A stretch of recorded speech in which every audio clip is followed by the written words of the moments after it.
Então vamos lá, mais uma edição do Ponto e Contraponto. Eu sou Benhur Ferreira, juntamente com o Edir Viegas, vamos estar aqui conversando com vocês muitos assuntos interessantes, assuntos locais, regionais, né? Dar uma geral nas pesquisas, nas tendências da semana, discutir o papel da mídia. Edir está muito indignado, daqui a pouco você vai saber por que esse negócio do cão-orelha. Edir, tudo bem? Tudo bem, Benhur? Tudo bem aí o pessoal que nos assiste aqui pelo JD1, no Ponto e Contraponto. Acho que é o nosso quarto encontro Quarto aqui, Benhur. encontro, é verdade. Passa rápido, né? Passa rápido. A vida passa muito rápido. Eu estou fazendo uma campanha para a vida passar mais devagar. Difícil. As horas são... O dia não encurtou, né? As nossas atividades que aumentaram muito, né, Benhur? Mas eu que já passei dos 60, aí a finitude começa, né, a aparecer mais forte, eu faço uma campanha para... Até que o cara fala bem assim, hoje é 19 de maio, o mês de maio já acabou. Eu falei, acabou? Não, acaba dia 31 de maio. Eu já digo o seguinte, que eu estou com 60 também, eu digo que eu tenho mais passado que futuro. Mas vamos lá, eu então. não vou viver mais 60, então. Não vai, né? Mas, Benhur, hoje teve um tema que tá chamando muita atenção. Você deve estar acompanhando a questão da CACEMS. Isso, né? A CACEMS é o Plano de Servidor do Estado, né? Que teve um reajuste para o cônjuge. Explica aí, Dir, como é que está essa situação? Aí a situação é a seguinte: lá no passado, lá atrás, o cônjuge não tinha direito a nada e criou-se uma taxa, né? Para que o plano pudesse atender o esposo, a esposa, o companheiro, que seja, né? Do servidor que é o titular do plano, né? Que é um plano de autogestão, então é só o servidor e o governo que banca toda essa estrutura aí. Aí cria-se essa taxa, o tempo vai. Hoje a taxa, no valor de R$35, né? E a CACEMS, numa situação, pelo que o presidente, o Ricardo Ayashi, tem colocado aí na mídia, com déficit mensal de R$15.700.000 para manter os cônjuges. Né? Então, uma taxa de R$35 é insignificante diante do custo. Aí na semana retrasada, o Conselho de Administração da CACEMS se juntou, se reuniu e decidiu reajustar aí o valor de 35, pulou para R$450, né? Um reajuste de 1.185%. Aí você falar num reajuste desse, bem, ele assusta qualquer pessoa. Assusta. Porque não tem nada no Brasil, acho que no planeta, né, de serviço que tem um reajuste desse tamanho, né? Eu nunca ouvi falar. Né? Enfim, aí as ações judiciais estão pipocando, já existem duas, uma do Sindicato dos Policiais Civis e outra do deputado João Henrique Catan, ambas pedindo para que a Justiça barre esse aumento. Agora, o que eu quero trazer aqui, bem, é uma reflexão. Vamos lá. Um plano que você paga R$35 por mês para ter direito à enfermaria, né, depende do plano, apartamento, medicação, consulta. Dá para fazer alguma coisa, Benhur, com R$35? Não dá. É totalmente fora da real. Eu não tenho condições técnicas de avaliar o aumento. Obviamente que nos causa surpresa. Sim. Mas, inegavelmente, R$35 é fora da realidade mesmo. Né? Pois é, e qualquer pessoa entende isso, até o próprio filiado, né? O detentor do plano. Vou fazer aqui, não estou aqui querendo defender a CACEMS, mas é bom que se traga os dois lados da situação. Por exemplo, nós levantamos alguns custos do plano da Unimed, enfermaria, que é o mais barato. Para uma pessoa entre 44 e 48 anos, ela custa uma mensalidade de R$407. 49 e 53, R$497, 54 e 58, R$671 e 59 anos ou mais, R$994. Eu conheço pessoas que pagam muito mais do que R$1.500 por mês. Que é o meu caso. Seu caso, então, em função da idade. Aí, agora, você é pesado, mas é um plano de saúde. Aí você me imagina, R$35 não pagaria. R$450 pagaria? Olha, se eu for comparar aqui com o plano da Unimed, ele se enquadra naquele segurado com idade entre 49 e 53 anos. E a gente sabe, Benhur, que o cônjuge, geralmente, são pessoas de mais idade, são casais já com mais tempo de convivência, e é justamente quando você está com uma idade mais avançada que você mais demanda o plano. Onde há mais sinistros, como diz na linguagem dos planos de saúde, que é a utilização. E hoje chega nesse déficit aí, segundo o presidente Wayashi, de 17 milhões e 15 milhões e 700 mil por mês. 189 milhões por ano. Vou fazer uma... Aqui não precisa ser matemático para dizer que esse plano está inviabilizado. Dessa forma, o plano da Caixa de Assistência dos Servidores de Mato Grosso do Sul está falido. Não tem como sair do buraco se não tiver um aporte de capital. E se me permite até um dado histórico, e eu faço só para recuperar, eu já até te comentei aqui, eu fui autor da primeira CPI do Mato Grosso, que é a CPI do Previsul. Eu me lembro. O Previsul era assistência à saúde e previdência. E um caos. Eu lembro que a CPI eu fui ao médico que estava lá, não atendendo o servidor público.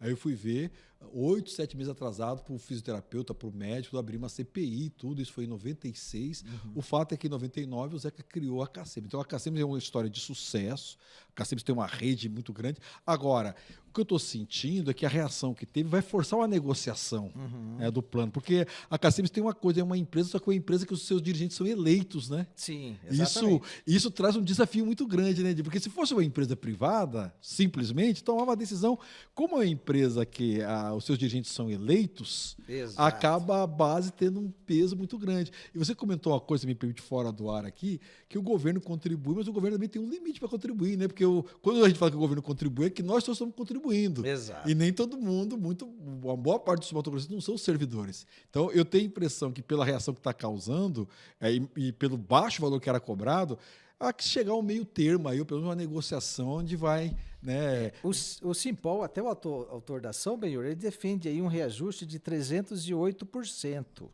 que é, na conta do Simpol, o tanto que seria necessário para cobrir esse déficit de 15 milhões e 700. Enfim, mas agora imagine... Mas interessante a postura do Simpol, né? Pois é, ele dá uma alternativa. Dá uma alternativa, não vai para tudo ou nada. Exato, né? Dá um caminho. Mesmo porque o Simpol tem representação no conselho da CACEMS, como todos os outros sindicatos também têm, FETEMES. Né? Então não dá para dizer que o servidor não foi ouvido, porque quem está lá representa essa categoria. Agora, vamos imaginar se o judiciário não barre esse aumento. Quem vai bancar? O governo do Estado? Essa é a pergunta. Isso vai se transformar, Benhor, a depender da decisão judicial, num cabo de guerra. Entre servidor e CACEMS, se for mantido o reajuste, corre-se o risco de muita gente se desfiliar, mas também se desfiliando, vai recorrer a quem? Vai procurar um outro plano, vai pagar um valor muito maior. Muito maior. Né? Então, vai cair no SUS, né? Não tem muita alternativa. Eu acompanho um pouco, mas enfim, vamos esperar para... A alternativa seria a Unisaúde, mas que só contempla quem ganha bem. Quem ganha pouco não tem chance na Unisaúde, que é aquele plano... Tem um nome que se diz lá, ele não é inclusivo. Inclusive, tem uma briga da Unisaúde cobrando o governo do Estado em função disso. Né? Esse seria um plano seletivo. A Unisaúde fala que não é, o governo fala que é, até essa queda de braço. Mas, enfim, vamos acompanhar o desdobrar disso aí, mas nada indica que se resolva no curto prazo, Mas acho que foi bom você trazer esse assunto aqui, porque é um assunto que diz respeito ao dia a dia das pessoas. E coloca essa questão, né? Saúde custa, né? Custa. Por isso que também tem que trabalhar muito a prevenção. Mas é assunto para outro dia. Quem sabe a gente traga aqui o presidente da CACEMS, né? Sim. Trazer talvez um sindicalista para debater. Fazer seria interessante. Debate aqui. Fazer um debate aqui seria bem interessante. Uma proposta boa. Vamos trabalhar então nisso. Vamos mudar de assunto? A pesquisa. Lula sobe 48,9, Flávio cai 41,8 após o áudio de Vorcaro. O que você que está acompanhando deve ter visto, né? A ligação do pré-candidato Flávio Bolsonaro para o Vorcaro, pedindo dinheiro para eventualmente financiar o filme, né, do pai dele, né? E aí, o que você achou desses números? Olha, eu havia dito num dos nossos encontros aqui que, na minha avaliação, o Flávio Bolsonaro tinha batido no teto da capacidade de pesquisa. Hoje não dá nem para a gente saber se ele estava no teto ou não, porque ele deu uma marcha ré aí violenta, né? Uma queda aí entre 5% e 6%. 5% no primeiro turno em comparação ao Lula e 6% em eventual segundo turno. É um estrago considerável. Agora, o que a gente percebe é que o Flávio não está focado em melhorar os números dele com a população. Ele está focado em convencer as forças políticas a continuarem no seu barco. Porque tem muita gente querendo pular, viu, Benhor? O Centrão já está de olho nisso aí. Será que eu fico? O Centrão tem aquela frase famosa, né? O Centrão vai ao enterro, chora, mas não entra no caixão, né? É cedo ainda, porque vamos só para recuperar. Acho que é importante essa dinâmica da política. 2 semanas atrás, quando o Lula indica o Messias para o Senado e perde depois de 130 anos, muita gente falou, ó, é o ocaso do governo Lula, o fim do governo Lula.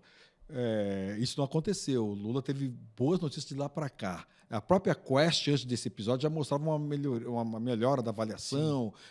Agora, com essa questão do Flávio Bolsonaro, o Flávio Bolsonaro está enfrentando realmente uma dificuldade muito grande. O que eu tenho percebido é que ele está fazendo um discurso para a base dele. Exatamente. Ele está tentando segurar, porque aquele bolsonarista convicto, ele não arreda a pé. Não. A gente viu na época da pandemia, né? Acusações as mais, não, ele não arreda, então, eu não sei quantos por cento dá isso.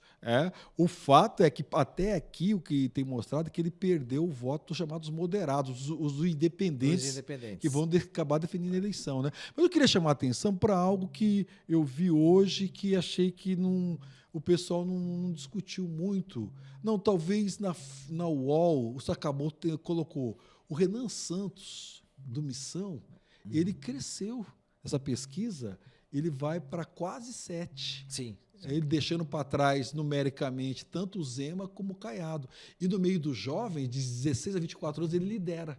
Pois é. Agora, existe também uma avaliação oposta do Sakamoto, que é a falta de capilaridade do Renan no Brasil. Nos rincões, nos confins do país, ele não é conhecido, ninguém sabe quem é. Né? E não vai ficar sabendo, porque a gente não pode imaginar que está todo mundo conectado na internet, que hoje as redes sociais é a grande arma do Renan Santos e sabe fazer muito bem, trabalha muito bem nesse campo, tanto que os jovens estão aderindo, né? Mas não chega com força para se vencer uma eleição. Vai ser bem votado? Penso que sim. Eu também acho. Vai ser bem votado. Vai ser o fiel da balança, talvez. Até para ter 2 turnos. Exato. Né? Até chega nisso. Mas não acredito num sucesso na candidatura dele. Eu vi esses dias num carro aqui, isso que você está falando me lembrou, era uma pergunta bem assim no carro. Quem é Renan Santos? Só uma pergunta. Sim. Então, eles estão tentando criar essa provocação. Teaser, né? E aí tem uma coisa interessante, que o Bolsonaro fez muito isso, só que fez com o tempo. Né? O Bolsonaro de 16 até 18, ele correu muito o Brasil, usou muito a internet, era até ridicularizado, porque imagina um cara do baixo clero, aquele discurso dele, né, super radical, e acabou virando presidente. Claro, teve vários episódios, a própria facada, aquela coisa toda, né? Então eu prestaria atenção nesse Renan, concordando com você que ele ainda talvez não tenha esse estofo para chegar eventualmente no segundo turno, mas ele pode ser fiel da balança. E os discursos dele são muito duros em relação ao Lula, mas em relação ao Flávio Bolsonaro. Porque para crescer, ele sabe que ele vai crescer em cima do voto mais conservador, mais à direita, né? E é curioso, porque muitos bolsonaristas, esse dia conversando com um menino que é bolsonarista, um rapaz que é bolsonarista, ele odeia o Renan Santos, falando que é traidor da causa da direita. Então, vamos ver como é que vai ser esse debate. Kim Kataguiri, como é que é o nome? Eu nunca pronuncio certo, Kataguiri, né? Não é? Deputado federal de São Paulo, né? Deputado Kim Kataguiri. Ele também rompeu com o MBL numa época aí, não sei como é que está hoje, mas virou uma Mas acho que ele está na missão. Tá, né? Acho que ele está na missão. No início do mandato ele teve um entreveiro teve. Com a rapaziada. Acho que, não me engano, até ele é pré-candidato ao governo de São Paulo. Não sei se ele vai levar... Se leva adiante, né? Leva adiante, mas ele faz parte do... Mas é isso, então. E é a primeira pesquisa, né? Agora, o problema... Pós-áudio. O pós-áudio hoje, também não sei se você que está acompanhando, apareceu 2 outros episódios. Um envolvendo o próprio Flávio Bolsonaro, que foi visitar o Vorcaro depois que o Vorcaro foi preso. Sim. Em novembro e dezembro, ele estava com a tornozeleira eletrônica, o Flávio Bolsonaro foi visitá-lo. Não contou para ninguém, aí hoje apareceu a notícia que ele foi visitar o Vorcaro. Outra coisa que agravou, o Frias, o deputado que está lá produzindo o filme, também tem um áudio dele, áudio é terrível. Quando fala de áudio aí, agradecendo, chamando o Vorcaro de irmão, agradecendo o dinheiro, tudo. E tá aquela história, né? O pessoal da produtora fala que não recebeu o dinheiro do Vorcaro, hoje já falou que recebeu. Então a história, essas histórias que começa, fala, não fala. Ponta solta demais. E tem que esperar um pouco mais, porque ainda acho que as pessoas não têm muito conhecimento, né? Vamos ver qual que vai ser o piso do Flávio, né? Ele continua sendo o favorito Sim, da sim. direita, acho que é inegável isso, mas ele vinha crescendo, crescendo, crescendo. Você já tinha apontado que você estava meio pé atrás com o crescimento dele, mas o fato é que ele, Cresceu, em 2 com meses, ele certeza. empatou com Lula. Ele pegou o recall do pai dele, né? É verdade. Do pai dele, não é dele. Agora, o que me chama a atenção nesses áudios, Benhor, rapaz, é incrível. É a condição religiosa dos nossos corruptos. Olha, dá vontade de ajoelhar e rezar para esses caras. Porque, olha, Deus te cuide, fica com Deus. Não, eu vou já daqui a pouquinho que eu estou na igreja. Sempre tá na igreja, Sempre né? na igreja, impressionante. Você fala assim, o cara tá no prostíbulo, não, ele tá na igreja. Tá na igreja. Ele cuida da alma. E você que está nos acompanhando, para você não achar que é exagero nosso, ouça os áudios da ligação do Flávio para o Vorcari e do Frias para o Vorcaro. Em ambos, ele pede um tempo que ele está na igreja. Tá rezando, né? Eu não sei, e não estou ironizando, mas como é que compatibiliza uma atividade do Vorcaro já comprovada, ou pelo menos sendo investigada, mais ligada a gangster, a máfia, a ilícito, a crime, com a questão religiosa, né? Eu não sei como é que o cara resolve isso na cabeça dele, né? Pois é. É hipocrisia que chama? Eu não sei, Diego, mas eu confesso que me intriga, né? Como é que a intriga. pessoa consegue tanta... Porque, veja, erros todos nós temos, né? Sim. Fala que é humano já significa que não somos perfeitos, né? Mas me chama a atenção, assim, eu teria mais pudor em pregar algumas coisas que se eu não as vivesse, né? Mas... cada um com sua própria consciência, né? Porque no final é isso que manda, né? É verdade. Vamos lá, vamos a outra questão? Bem, nós temos um assunto também que hoje rendeu. Está rendendo, na realidade, começou a render hoje, que é o fim da escala 6x1, né? Essa aí que é o grande sonho da população brasileira, as pesquisas já mostram isso, né? A Quest, o Datafolha, mas o que está acontecendo no Congresso é uma coisa surreal, né? Parlamentares de direita apresentaram, e da extrema-direita, do centrão e extrema-direita, apresentaram uma PEC, né, que transforma totalmente a proposta original. Em vez de reduzir a escala, aumenta. Olha o absurdo que chega, né? E prevê as mudanças, não é para serem implementadas de imediato a redução da escala, mas daqui até 10 anos. Ou seja, a conta gotas. 10 minutos ano que vem, mais 10 no outro. Até 10 anos? 10 anos para se implantar 100%. Ou seja, e ainda cria o Bolsa Patrão, que é o governo bancar eventual prejuízo que o setor produtivo venha enfrentar em função disso, da redução sem redução de salário. Edir, é muito tentador, é claro, o caro que nos está nos acompanhando não é tão se fazer essa transposição, mas você comentando isso, lembra um pouco o processo de abolição da escravatura, né? Pois é. Porque o Brasil foi o último país cristão do mundo a abolir a escravatura e assim mesmo os donos de escravizados queriam a indenização por parte do Estado, né? Então, incrível, né? Como no Brasil, nós não estamos aqui desconhecendo a complexidade que é reduzir a jornada de trabalho. Você talvez tenha que diferenciar setores, eventualmente. O emergencial é diferente. Eu acho que sempre esses setores que empregam mais, pequeno, é complexo mesmo, né? Sim. Mas também, por um lado, os estudos estão mostrando que aumenta a produtividade. Sim. É uma tendência mundial. É uma tendência mundial, a tecnologia tem que servir para todo mundo. Você pode ter uma transição, mas não uma transição de 10 anos, né? E agora. Só que aí tem um ponto importante, Edir, ano eleitoral. E vamos combinar, não sei se você que está nos acompanhando concorda com a gente. Tem coisa que o andar de baixo só consegue porque tem eleição, né? O pessoal está falando, é questão eleitoral. Mas tem conquistas que você só consegue se tiver eleição, né? Porque se não tiver eleição, quem tem privilégio não vai. Pô, o servidor trabalha 5, né? Ele já trabalha a escala reduzida. 5 por 2. 5 por 2. Segunda a sexta, sábado e domingo não trabalha. Parlamentar, feriados quando você tem ponto facultativo. Ponto facultativo. Alguns setores já conquistaram isso, Sim, né? Exatamente. Agora, a pesquisa da Quest, 7 em cada 10 brasileiros defende a redução da jornada, o que equivale a 68% da população. Aí vem um deputado, um senador e vota contra no ano eleitoral. Bem, eu estou curioso para ver o posicionamento dos nossos deputados federais e senadores aqui de Mato Grosso do Sul. Como é que eles vão se comportar? Porque é uma reivindicação nacional, vamos dizer assim. Agora, vai ficar o quê? Eu vou ficar com compromisso com o meu eleitor o compromisso com o meu financiador de campanha. E tem uma outra questão importante, você que nos acompanhando.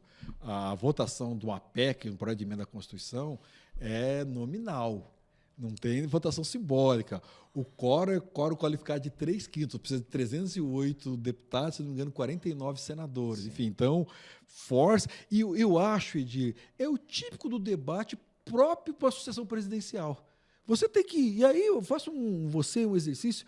O candidato ou a candidata que você está apoiando, o que ele acha da jornada de trabalho? Ele tem alguma outra proposta? Enfim, isso que é complexo. Né? Mas eu acho que esse tipo de questão é próprio da democracia. A democracia tem que enfrentar essas questões. Olha, não, tal setor vai ter prejuízo, tal setor tem que se adaptar, mas eu acho que seria, tomara que a sucessão presidencial seja pautada nesses temas, né? Sim. Em temas de fundo mesmo, né? O que você pensa a respeito da jornada de trabalho daqui no Brasil. Pois é, né? Do jeito que está essa PEC, essa que foi apresentada hoje, ela abre espaço para você ter uma jornada de até 52 horas por semana.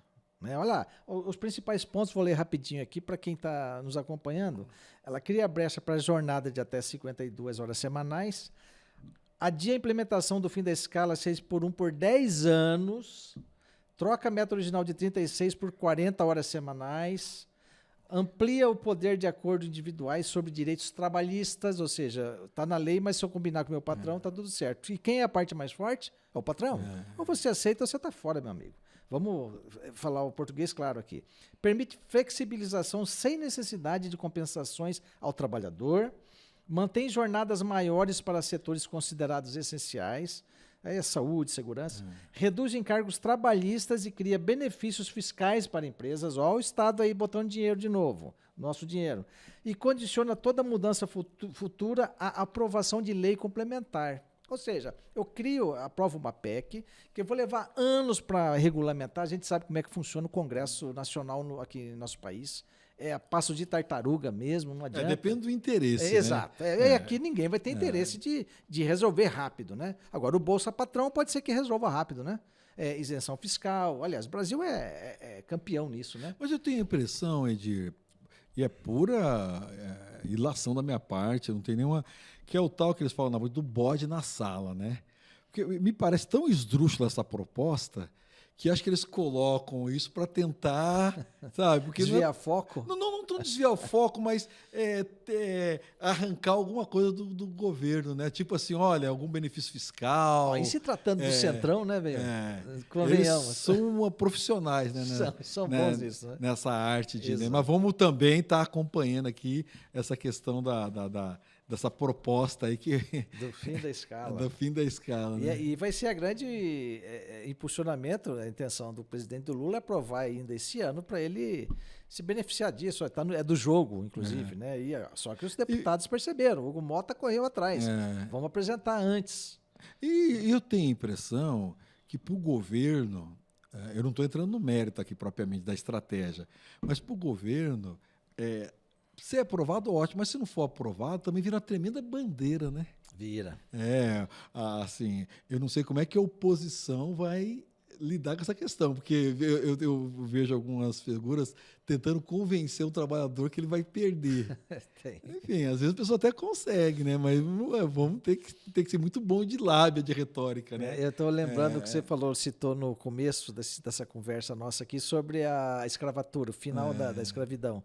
Né? Você veja que as elites sempre são beneficiadas, né? Então, o Estado talvez tivesse que indenizar os escravocratas e os escravos foram abandonados à própria sorte. Ou seja, o Estado salvaria quem não precisaria de ajuda, ao mesmo tempo que abandonou, como de fato abandonou, uma legião de descamisados, de gente simples, de gente que foi expatriada, né? Olha só. Não, só para você, é um assunto que você sabe que eu tenho maior interesse, mas o Estado brasileiro aprovou em 1850 uma nova lei ligada às terras, onde dificultava a compra de terras, né?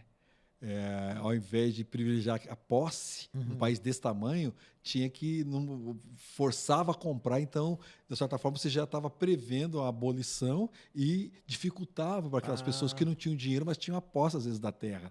Outra questão no Rio de Janeiro foi a proibição, acho que foi em eu não lembro a data, proibia que pessoas que tivessem sido escravizadas, mesmo as libertas, frequentassem a escola. Nossa. Aí, em 1945, um decreto do governo prevendo a migração e que priorizasse migrantes de ascendência europeia. Então, nós temos, ao longo da história do Brasil, o Estado brasileiro foi muito ativo em manter a escravização e, pós-escravização, o sistema racista, né? Por isso que se cobra do Estado hoje medidas reparatórias, ação afirmativa, cota, porque se o Estado lá atrás patrocinou esse regime, né, de exclusão, ele também tem que ser cobrado hoje em dia para ter soluções. E nós temos avançado no ponto de vista legislativo, mas assunto para outro dia, né? Mas a propósito foi 13 de maio, então eu acabei lembrando, né? Vamos mudar de assunto? Vamos. O que nós vamos agora falar sobre...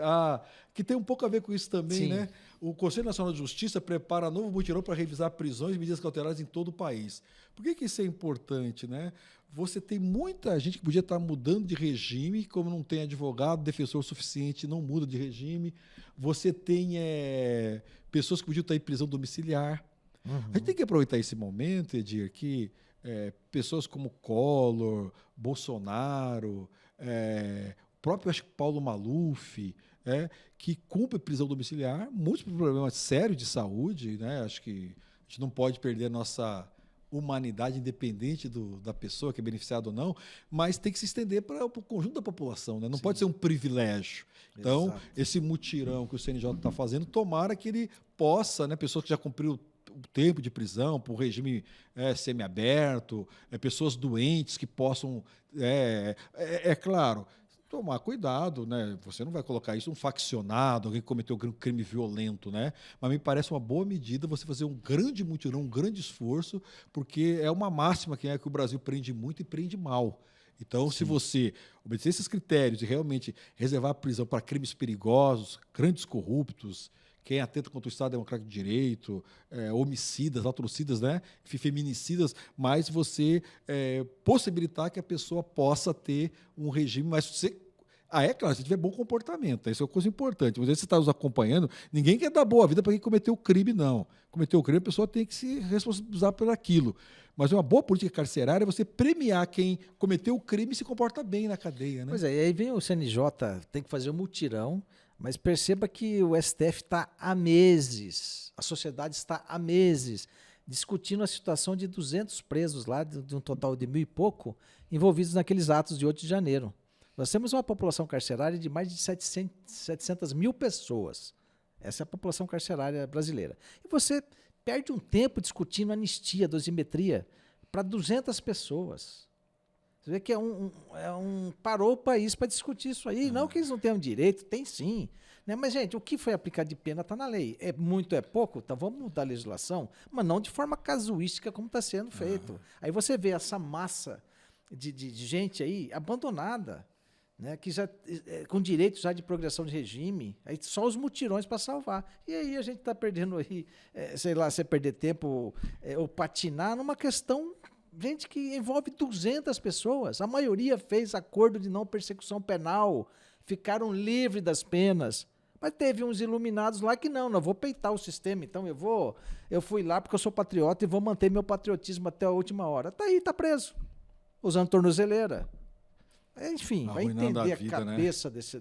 dessa gente aí. Beleza, vamos para outro assunto.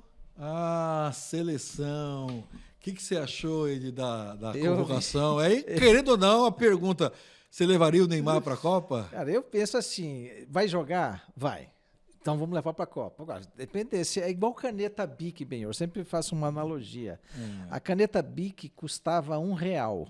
A pergunta se fala, é barato ou é caro? Olha, se funcionar, é barato. Se não funcionar, é caro demais. O Neymar, eu vejo a mesma situação.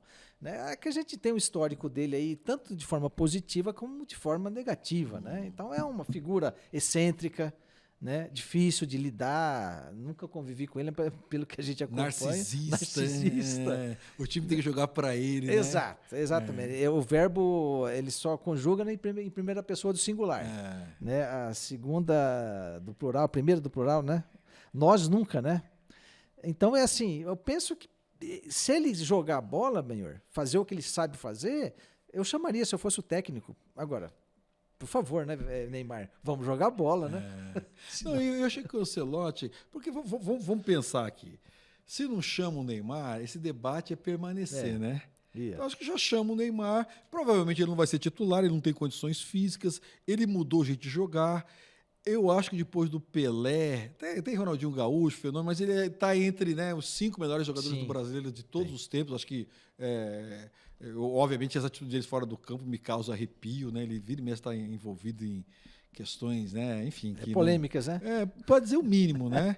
Podia ser exemplo para a juventude de tantas coisas. Sim, Agora, é inegável que muita gente adora o Neymar. Eu via quando foi jogar na Argentina, no Paraguai, aqui na fronteira, né? E mesmo aqui no Brasil, as pessoas comemorando. Acho que o Ancelotti foi inteligente nesse sentido. Muita gente criticou, dizendo que o Ancelotti não bancou o lobby, né? Do Neymar, que teria sido um lobby muito grande, dos patrocinadores e tudo. Mas o fato é que eu acho que seria pior se não levasse o Neymar, porque a gente ia ficar todo mundo concentrado nesse debate. Agora já levou o Neymar, tomara que ele se prepare fisicamente. Acho que Copa do Mundo, perdão do lugar comum, é uma caixinha de surpresa, né? Porque às vezes o time entra... lembra, a Argentina foi campeã em 22, no primeiro jogo ela perdeu para a Arábia Saudita. Depois ganhou o título e hoje em dia é uma das favoritas para ganhar de novo, né? Junto com a França, Espanha. Eu acredito, acho que o Brasil tem jogador para ganhar a Copa. Não é favorito, mas... jogador experiente, né? Misturou, né? Tanto que estão chamando tem aí Casemiro, Hendrick, né? Um tem 35, outro tem 19, Ryan tem 19 anos. Eu vi no meme aí que se trata da seleção geriátrica brasileira. Em função da idade dos atletas, né? Mas é uma mistura, né? Você tem um ataque mais jovem. O Vinícius Júnior tem 25 anos, Pois né? mas você tem com gente experiente na Copa, ajuda muito. Né? Ajuda muito. A Copa são 8 jogos, né? Ali e a gente já perdeu o jogo de mata-mata por faltar. Acho que foi contra a Bélgica, né? A gente estava no ataque, podia prender a bola, fomos pro ataque, perdemos, levando um gol no contra-ataque, foi pro pênalti, nós perdemos. Vamos lá, acho que a nossa última matéria, qual que é agora? Sobre o cão-orelha, não é? Não, isso daqui a gente pode deixar. É bem interessante esse artigo, mas eu recomendo o nosso... daria muito tempo para discutir aqui agora, mas eu vou voltar depois dessa questão. Ele propõe um outro tipo de análise, né? Perspectiva e qual que é a outra? Na verdade, ele chama de o mérito e essa meritocracia prospectiva que você vê o histórico da pessoa, de onde ela partiu. Mas vou deixar o assunto para outro dia. Vamos para outra questão, tem aqui? Caso do cão-orelha. O que acontece após o arquivamento definitivo do caso pela justiça e sem culpados. Explica aí, Edir. Pois é, o que chama atenção nesse caso, o Brasil inteiro acompanhou, isso me remeteu agora com o final desse processo, que foi o arquivamento do caso, sem ninguém indiciado, nem tem nenhum culpado, e com a conclusão, com a constatação técnica de que o cachorro morreu de causas naturais. Agora, só relembra para quem estava em Marte, eventualmente, não sabe dessa história. Pois é, tem o cão-orelha é um cachorro comunitário que morava lá numa praia, lá em Santa Catarina, Praia Brava, em Florianópolis. Então todo mundo conhecia aquele cão, as pessoas brincavam com ele e tal. Daí ele foi encontrado debilitado lá por uma moradora, e salva a orelha, levaram numa clínica e tiveram que eutanasiar o animal porque ele estava sofrendo. Aí o porteiro de um condomínio envia áudios e fotos no grupo do WhatsApp acusando adolescentes, 4 adolescentes, de ter torturado e assassinado, assassinado, não sei, por espancamento, mataram por espancamento. E a mensagem viralizou, aí virou aquela gritaria geral e a Polícia Civil instaurou um inquérito, vamos apurar isso aí, né? E começa a vazar informação dessa investigação, até as imagens dos 4 menores foram parar nas redes sociais, com xingamentos, com ameaça, familiares expostos também, sendo xingados nas ruas, assim, aquele caos. E o Brasil inteiro fazendo passeata, em Campo Grande teve amigos meus que estavam lá com placa, justiça para o cão-orelha. Pedindo redução da maioridade penal. Aí veio essa discussão na esteira, que inclusive está agora, o Congresso votou essa questão da redução da maioridade. Votou. Tá, então ficou aquilo e a gente ficou olhando. Cara, que comoção social, né? Que esse crime, se fosse crime, né? Mas no final foi exumado o corpo do animal. Foi feita uma nova autópsia, vamos dizer assim, eu acho que é o mesmo termo, autópsia humana e animal, né? e constatou-se que ele tinha um problema natural de doença que provocou a morte. Ah, mas ele estava com os ossos do crânio danificado. Mas, segundo o que a polícia, não, o Ministério Público depois entendeu, com a manifestação de médicos, que provoca perda óssea, esse tipo de doença. Enfim, no final, 3 promotoras pediram o arquivamento do caso por absoluta falta de provas, de que não só de que não houve violência contra o animal, como também com relação a esses jovens, que de 4 tinha baixado para 1 só. Tá? Então 3 tinham saído já da suspeita e ficou só 1. Chegou a ser internado em casa de menor. Olha a situação que você cria. Né? 2 desses jovens estavam na Disney e quando chegaram no Brasil, no aeroporto, tinha uma multidão esperando lá, vai, a xingamentos. Olha a situação que chega. Né? E agora não teve nada. Desculpa aí, hein?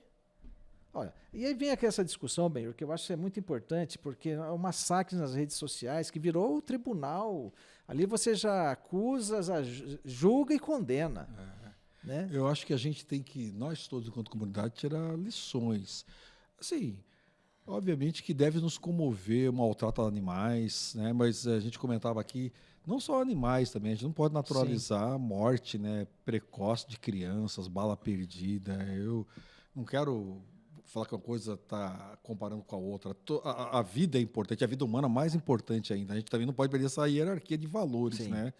E também tomar mais cuidado com esses julgamentos, né? A exposição pública, aí o papel até da mídia, né? Porque como gerou muito engajamento, faltou um pouco mais de cautela, né? Lembrou aquela escola de base, quem acompanhou, o pessoal da escola de base foi acusado, violência contra a criança, atacaram fogo na escola, depois descobriu que não era nada daquilo. Acabou com a vida dos donos da escola. Esses meninos provavelmente vão ficar traumatizados, né? Então, ou a gente aprende enquanto comunidade, devido ao processo legal, ampla defesa, contraditório, né? E isso, pessoal, não é mimimi, porque se coloca numa posição, você está lá sendo acusado, né? Ou um parente seu, um filho seu, acusado de maus trato a um animal que era querido e que gera todo esse transtorno. E ao final, felizmente, eu diria, né? A polícia agiu de maneira técnica. Você vê. Na polícia não, a polícia insistiu. Foi o Ministério Público. 3 promotores falaram, não tem provas. Então, pediu arquivamento. Que bom que as instituições funcionam, né? Quando não funciona, a outra corrige. Né? E o que acontece agora? As promotoras pediram que sejam investigados os investigadores pela corregedoria, porque provocaram uma comoção nacional. Expuseram a vida de 4 menores de idade. Mas que interessante investigar mesmo, hein? Para o cara aprender, porque tem gente, às vezes, para ter uma manchete, não mede consequências. Benhura, a situação é tão absurda que o governador de Santa Catarina, lá o Jorginho Melo, ele fez uma postagem na rede social dele, abre aspas, diz que as imagens embrulharam o meu estômago. Ou seja, conversa fiada, não embrulhou nada, é só para entrar no discurso. Teve um outro aqui, o Nicolas Ferreira, né? Também foi para cima, escreveu lá, isso aqui não é somente uma polarização de direita e esquerda, é sobre quem quer que um criminoso de 16 e de 17 anos pague pelo seu crime e não fique impune. Você precisa escolher de que lado deseja ficar, disse o Nicolas. Ou seja, já estava condenando esses jovens. Só que eu vejo, são figuras públicas, ele tem milhares de seguidores nas redes sociais, é um sujeito que tem que pensar um pouco naquilo que ele vai postar. Mas o critério não é o raciocínio, a justiça, é o like, né? É a lacração. A lacração vai causar, né? É isso, Edir? É isso aí, então. Vamos fechando com esse tema e ver o que temos de novo para a semana que vem ou para essa semana. Se tiver, eu encontrei alguns amigos, vou falar para você aqui, falou, rapaz, tem muita coisa que acontece que vocês estão perdendo. Falei, eu vou combinar com o Benhur para a gente fazer mais de uma vez por semana essa nossa conversa, esse nosso encontro. Vai depender dele, viu? Vou deixar aqui entregue. O cara tá aqui, publicamente cobrando o Benhur aqui. Legal, Edir, valeu, um abraço para vocês. A gente volta para a edição com ponto e contraponto. Um abraço, até a próxima oportunidade. Um abraço a todos.